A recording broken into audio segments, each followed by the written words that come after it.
Oga. See these people running up and down, eh? And I don't know what they're saying. See your guy, come on here, Jerry. It's an attack. Success media.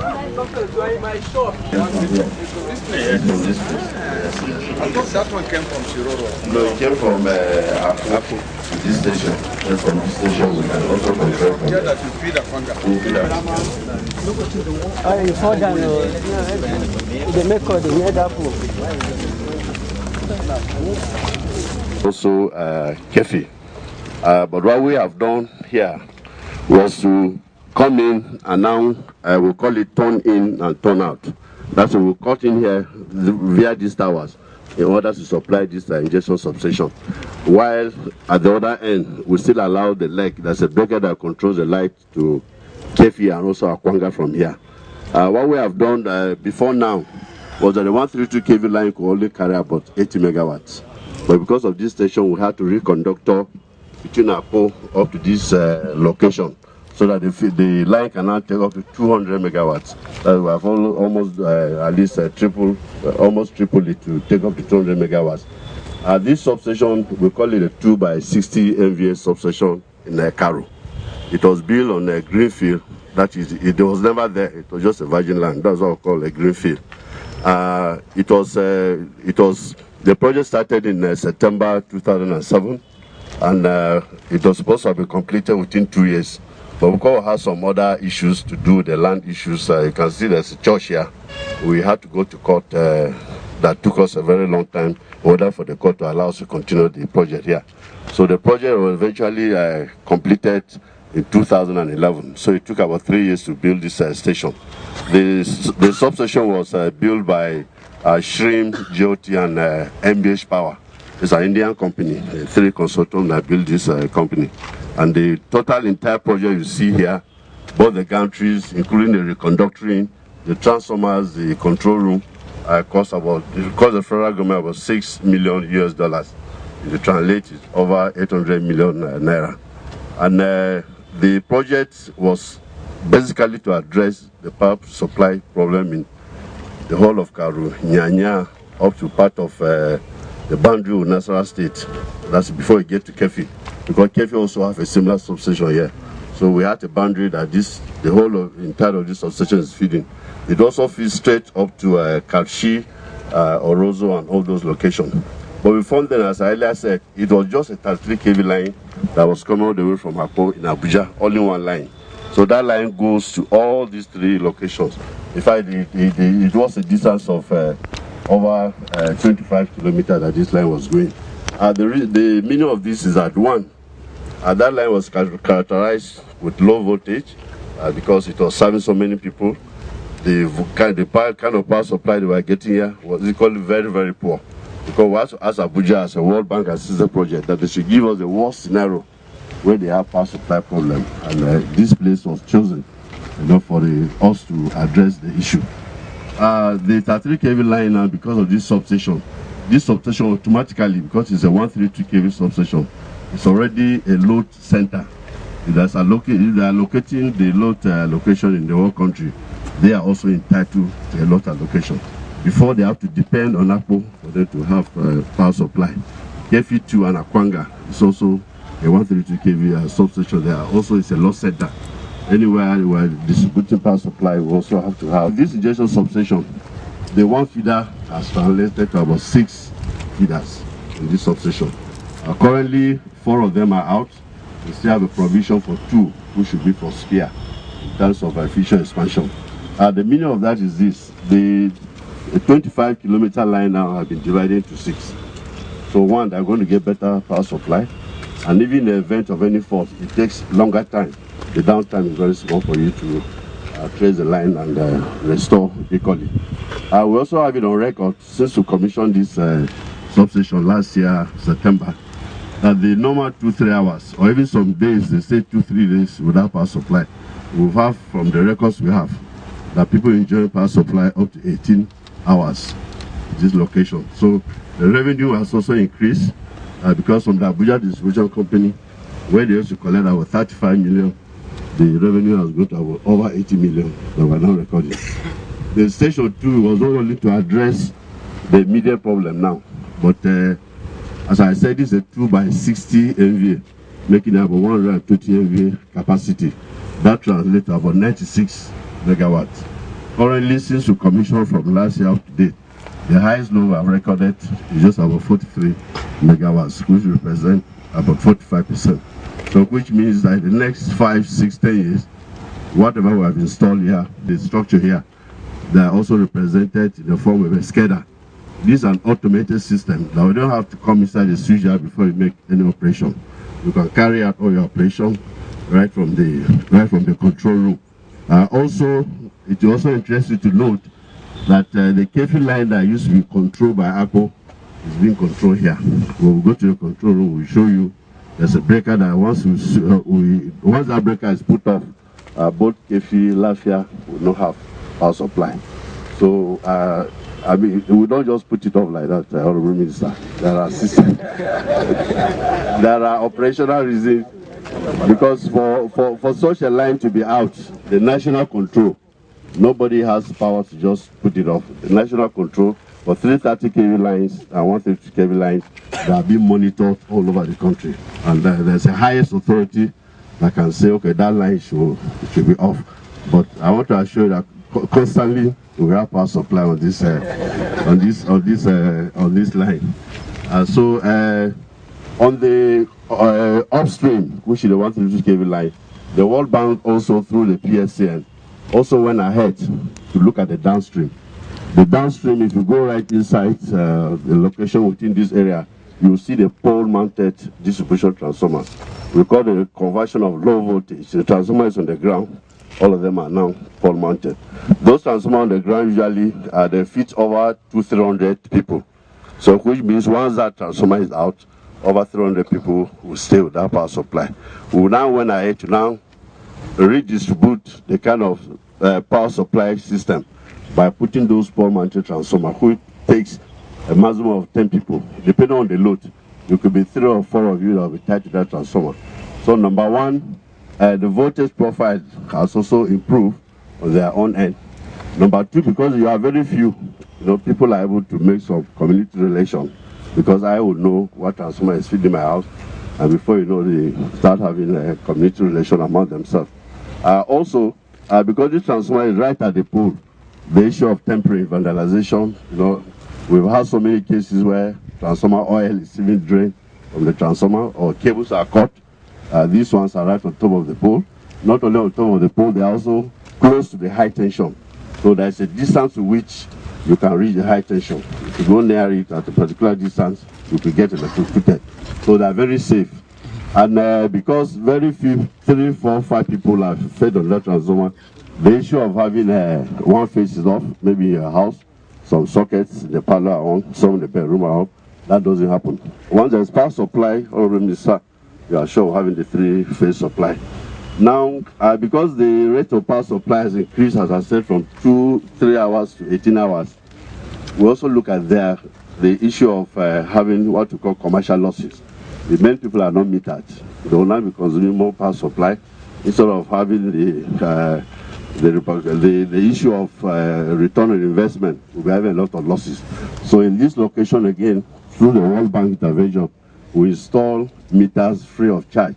A total of 117,000 of prepaid meters were also, this area also benefited from. In fact, they're all electromechanical meters. That is meters that will read before we give you a bill, monthly or whatever it is. We have to replace all of them and make sure we put brand new prepaid meters. The advantage of prepaid meters, you can manage your consumption. You can manage, look at the energy you are consuming. You can also, you are happy as a customer because the issue of having crazy issue of bills or somebody is going to give you a kind of intelligence bill doesn't stand. Its estimated bill is not there. And you also have the choice. You can buy 500 naira or 1,000 meter. The CEO is here, you answer you that. The CEO is there, yes, sir. So the whole intervention here was from the upstream up to the downstream. And we therefore encourage that for such kind of projects, it's better to look at holistic issues that will all take care of the community. If we have just stopped at the transmission end and we don't look at the distribution, the work will also, but we now did it as total package, from start to finish. Honorable Minister, on that note, I want to stop here. There are some few questions or whatever we can respond to that. Okay.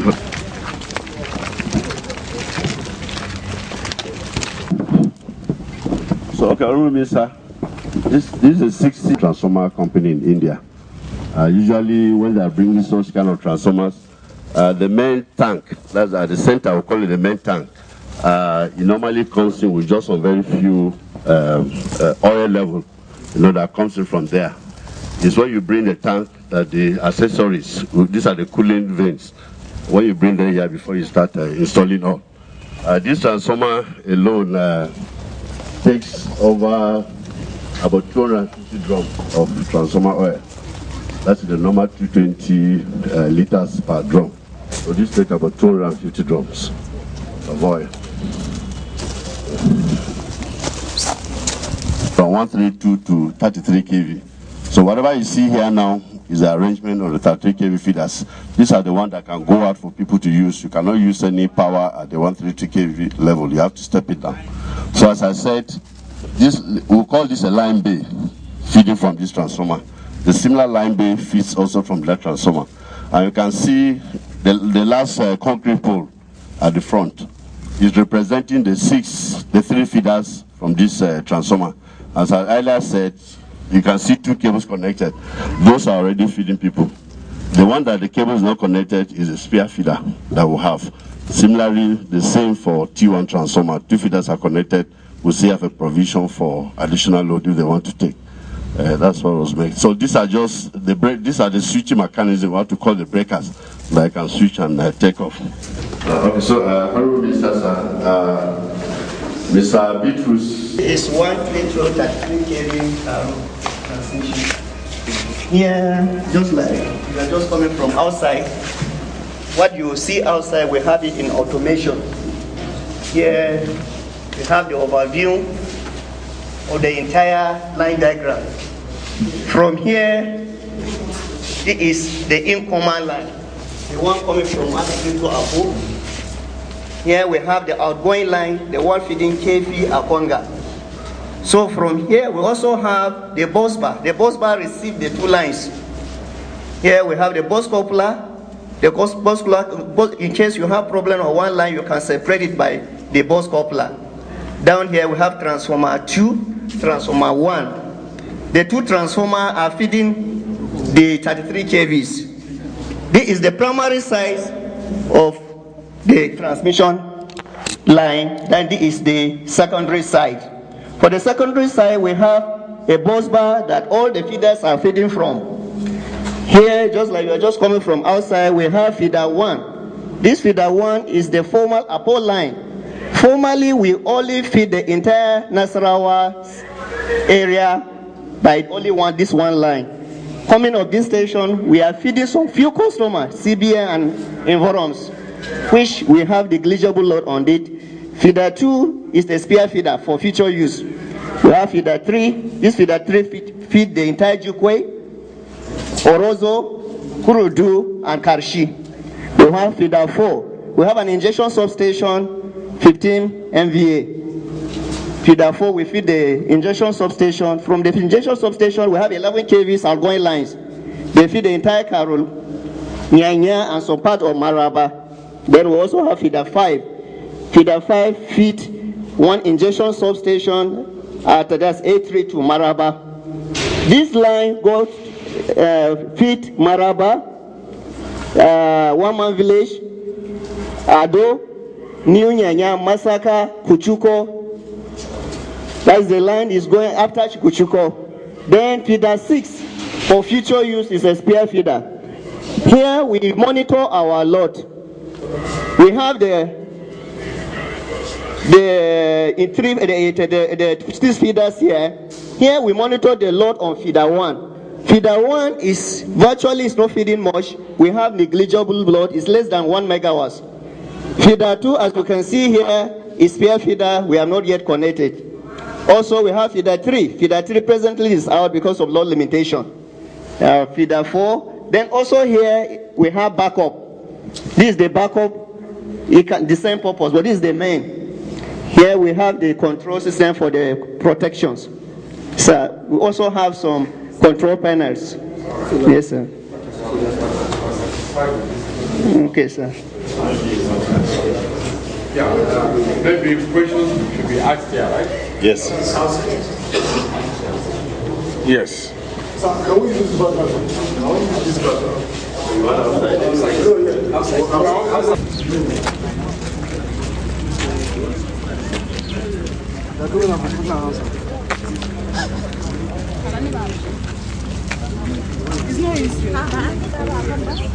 Around the neighborhood in this Karu, specifically at Masaka, and I can tell you for like 3 months now I've not seen light where I am. I don't know if you can give a concrete reason why this. Angwa Makama.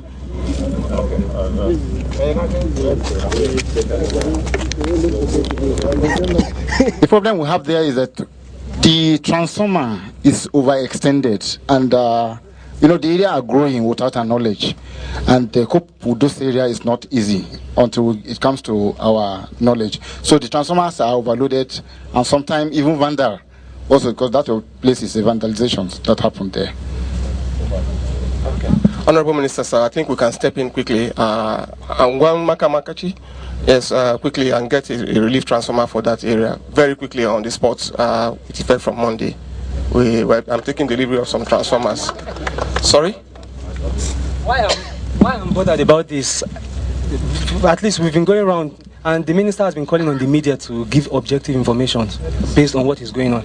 I have taken the pain to talk to friends around. Don't worry, at least we run Power Track, and I know what the government is doing to stabilize power in the country. I'm tired of telling them. I want to see it happen so that they will know that it's actually. He has told you that we have just received some transformers, and he's going to rectify that problem you have in that area. And I don't think we are all ministers standing here, and he has taken that he will do it. He will do it. I will ensure he does it. Yes, more questions?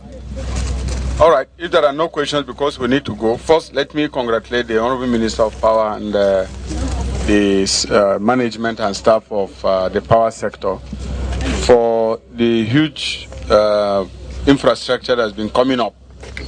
Been going around for some time. We went to Niger. I was at Shiroro. Unfortunately, we missed each other at Kanji. But he was there to receive us, but we couldn't make it that day. But subsequently we went and we discussed with the management. We went to Shiroro and things seem to be working perfectly. It is in full capacity. Then we went to Jos and we saw the substation at Makere, which is already completed and being put to use. We went to Benue State. We saw Apir, the big substation at Apir. Is a transmission station. That one is a very, very huge station. Work is 75% completion. Then the power lines coming from Jos as well as from Enugu on. For people expressing anxiety, which one will reach there first? But that's a very big project that we saw. We went to Lafia. We awarded a power substation for Lafia. We couldn't know what has happened. Nobody could tell us if the thing has started or not. We awarded that more than 6 months, almost 9 months back. We didn't know what's happening. The transmission station and substation. We awarded. Yes, we awarded that.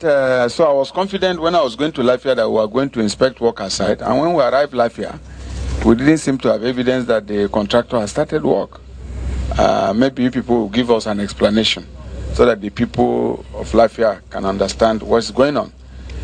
Generally, I think we are happy with the fact that, yes, there will still be isolated cases where you find a local transformer is bad, or people have vandalized, or people have not, some connect without even meters at all. So even know the number of people who are using it. But at the same time, the general impression around is that power has improved. The power has improved. That's the general impression.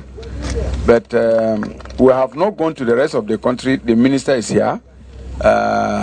People say, well, maybe because it's rainy season. When we get out of rainy season, then it will come down.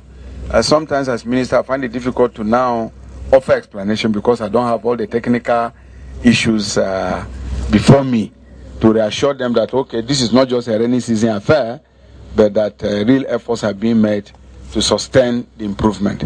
So you are here, Minister. Maybe you have to speak to people.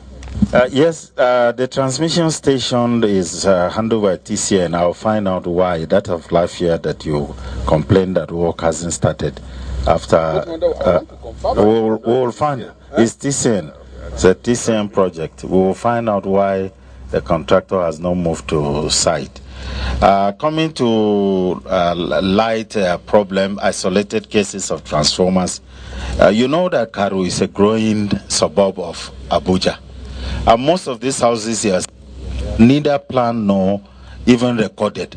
People just come, like this substation was encroached upon. All these houses you see here, the church that you saw being there behind there is still of contention with the court. And even the houses behind here, they encroach on this plot of land, which belongs to PSCN, because this transmission came later. So they had already built in it. And so many houses are being built like that without being recorded to know the population density of the areas, and let alone know what capacity of transformers to be given them. We're addressing the issue, just as the CEO of Abuja has told you. We've gotten some transformers. We're trying to install them. We're even getting more. So we'll address some of these isolated cases. Coming to the fact that we're benefiting because it's rainy season. Yes, we are. Like Shiroro is on full steam, 600 megawatts. Kainji, Jeba, all of them are on full blast. But we're hoping to reduce that when the dry season comes. We have also prepared ourselves to put on our thermal station, because right now we're generating even more than is needed. So the thermal stations, yes, we are. You're shocked. Yes. So by the time that get more from our thermal stations to level up with the shortage we are going to get from our hydros, I am confident that we will do that by dry season. Thank you. There's one important question I want to find out. Please, sir. I'm sorry. What Ghana produces as megawatts and South Africa, I want to know from you, because as I'm talking with you now, sir, I don't know how many megawatts of electricity Nigeria produces at the moment. And you also talked about Kainji. We were there with the minister. He said they produce to full capacity. Okay. So, okay, sir. And then the 10 power stations being built. How many megawatts of electricity can those 10 stations generate? Thank you, sir. Azaria Kucha is my name, Radio Nigeria. To visit our website. Every day we broadcast how much megawatts we generate. As of yesterday, it was 4,000, I think 300 or 200. It's right here in my, if you check it, you will see the daily broadcast. We broadcast what we produce every day on our website. So it's not, you can visit it and you will see how much megawatts is being delivered to the country. The Kainji, I didn't tell you they are producing, because you've gone there, you see the work they are doing. It's a massive work they are doing, and it will take them 2 to 3 years to complete the rehabilitation of the turbines. And Kainji is about 4 to 4 years old. So it's a one-day job. It takes a long while to be able to retrofit Kainji Dam. But Shiroro is at full steam. It's 600 megawatts capacity and is generating at 600 megawatts capacity. So, and we are doing our best to make sure that even when the dry season comes, we'll be able to leverage from our power, the thermal station that is being driven by gas. Some of the gas problems we have eliminated them. There is gas up to Oloro Shogbo, Motoshogo. Those are our power plants. Yes, so they are blowing. Then the 10 power plants you talk about, which is NIPP power plants, the total 10 is supposed to deliver to Nigerians 4,770 megawatts. You also talked about Ghana. I understand the whole total production in Ghana is 2,000 megawatts. So when you are comparing Nigeria with Ghana, then Nigeria is like 160 million people. So our problems are far more. Ghana doesn't have having the big cities or big populations that we do have in Nigeria. I assure you that although we are generating far less than required, but we will get there. And Nigeria also gives power to Niger, Benin Republic, and even Ghana gets her gas also from Nigeria. So we are doing our best. The power is in shortage, but we will get there.